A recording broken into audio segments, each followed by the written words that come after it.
National Banana Bread Day comes in the month of February, but I think any day is a perfect day for banana bread, and it's even better when you add in chocolate chips. Now, my recipe is really easy and very specific, so follow this exactly, and you'll come up with what I think is the world's best banana bread with chocolate chips. Now, what we're going to do is begin with a nice big mixing bowl, and we're going to put in our sugar, regular cane sugar, and then I'm going to take 3 bananas. Now, here's a little tip if you don't have overly ripe bananas. If you only have fresh bananas, put them on a sheet pan, pop them in the oven at about 200, 250 degrees for about 15-20 minutes. The skin will turn black as soot, but the sugar activates inside and the bananas soften, so it's really easy to have ripe bananas if you only have fresh. So we're gonna add in 3 mashed bananas into our sugar mixture, and then after lots of testing, we landed on vegetable oil as the best fat to really come up with a moist banana bread. So we'll add in some vegetable oil. And then I'm going to give this a quick mix just to incorporate all that sugar and the bananas. We're never going to overmix this recipe. We're just going to make sure that all the ingredients are combined. Now all that sugar is moistened, the oil is distributed, and the bananas smell great.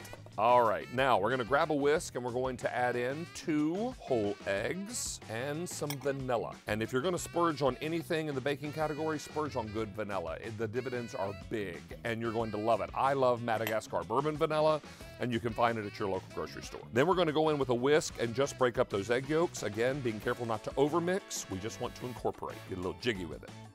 All right, now, get all that back into the bowl. Now comes the dry ingredients. Now we've got regular flour, and we're going to add to that some baking soda. To that, I'll add a little salt, and I'll give that a quick whisk before we start to put this into the wet mixture. You wanna be careful to incorporate this little by little, and again, you're not over mixing your batter. So we'll add in about half, give that a little stir, moisten all that flour, and do it little bit at a time. So we've got a beautiful banana bread batter. Add in more flour. This also keeps you from wearing the batter if you do it slowly with the dry. Go ahead and get the rest of that in, and then we'll spend some time mixing that together, folding it in, moistening all your flour, and getting our batter ready for the last 2 ingredients. And now our final 2 ingredients. We're going to mix in our chocolate chips, and we started with 4 bananas, 3 of them mashed, 1 of them sliced into 1/4-inch slices. And this is nice because then you get little pops of banana flavor throughout the banana bread, as well as some great sweetness. You're only folding these in. We're not going to overmix this batter. Smells so good. Already smells like banana bread. Now, we've already sprayed our loaf pan with some non-stick cooking spray,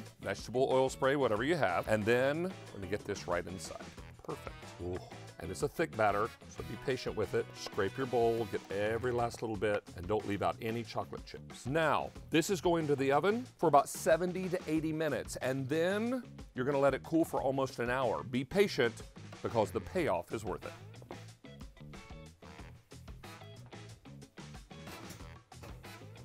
So it's been a long bake time and a long cool time, but all that time is worth it. Yes, this is a dense banana bread and gets better with age. It's always better the next day, but there's always time for that warm slice right out of the pan. Now we let this cool almost an hour. Be sure and put your baking pan on a wire rack. That allows air to go underneath, so it slows down the cooking process because that stoneware really holds the heat. Even after an hour, this is still warm, not hot, just warm to the touch. We're going to pop this right out. Ooh, very nice, look at that. We grease the pan with some non-stick cooking spray. Using a serrated knife, cut a slice right from the middle. Ooh, still warm. Now, I just want you to see how pretty this is. Look at the melted chocolate, sliced bananas. Oh my word.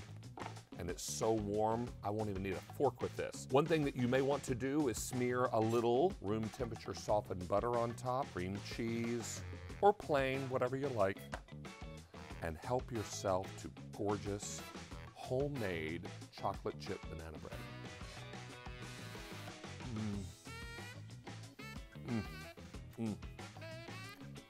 I know you think you have the best banana bread. No, I do. This is going to be perfect. Make this banana bread, enjoy it, and enjoy it the next day. Oh, put it in a skillet with some butter and then serve it like French toast. So good.